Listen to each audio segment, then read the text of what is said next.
തുടർച്ചയായ സുരക്ഷാ വീഴ്ചകളെ തുടർന്ന് ബോയിംഗ് വിമാന നിർമ്മാണ കമ്പനി ഗുരുതര പ്രതിസന്ധിയിലെന്ന് മധു കൊട്ടാരക്കര അമേരിക്കയിൽ നിന്ന് റിപ്പോർട്ട് ചെയ്യുന്നു.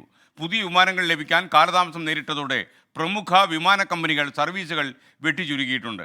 സുരക്ഷാ വീഴ്ചകൾ ചൂണ്ടിക്കാട്ടിയ മുൻ ഉദ്യോഗസ്ഥനെ ഇന്നലെ വെടിയേറ്റ് മരിച്ച നിലയിൽ കണ്ടെത്തി. അതും ദുരൂഹത വർദ്ധിപ്പിക്കുന്നു. വിവരങ്ങളുമായി മധു കൊട്ടാരക്കര ന്യൂജേഴ്സിയിൽ നിന്ന് ചേരുന്നു. മധു, ഗുഡ് മോർണിംഗ്. പറയൂ.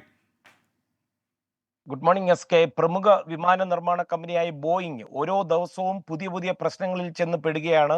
കഴിഞ്ഞ ദിവസം ഓസ്ട്രേലിയയിൽ നിന്ന് ന്യൂസിലൻഡിലേക്ക് പോവുകയായിരുന്ന 787 ഡ്രീം ലൈനർ സാങ്കേതിക പ്രശ്നങ്ങളെ തുടർന്ന് പൈലറ്റിന് ഈ വിമാനത്തിന്റെ നിയന്ത്രണമൊക്കെ നഷ്ടപ്പെടുകയും അടിയന്തരമായി നിലത്തിറക്കിയതൊക്കെ മൂലം നിരവധി യാത്രക്കാർക്ക് ഗുരുതരമായി പരിക്ക് പറ്റിയിരുന്നു.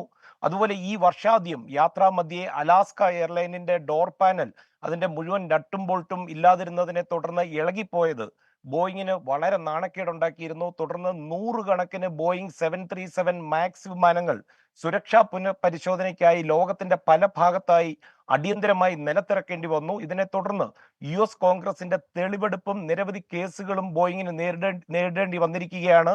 മാർക്കറ്റ് വാല്യുവേഷനിൽ $40 ബില്യൺ ഇടിവാണ് ഇതിനെ തുടർന്ന് ഉണ്ടായത്.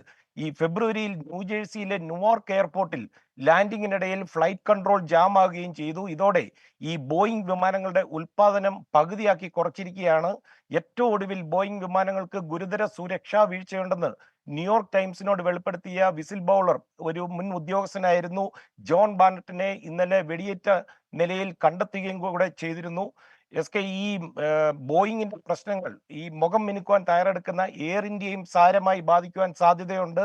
ഈ ഡോർ പാനൽ ഇളകിപ്പോയി സുരക്ഷാ പ്രശ്നങ്ങൾ മൂലം ഈ വിവാദത്തിൽപ്പെട്ട ബോയിങ് 737 മാക്സ് 190 എണ്ണമാണ് എയർ ഇന്ത്യ കഴിഞ്ഞ കൊല്ലം ഓർഡർ ചെയ്തിരിക്കുന്നത്.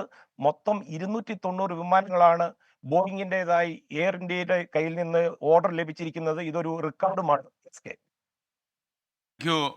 മധു കൊട്ടാരക്കര അമേരിക്കയിൽ നിന്നാണ് മധുവിൻ്റെ വരവ്.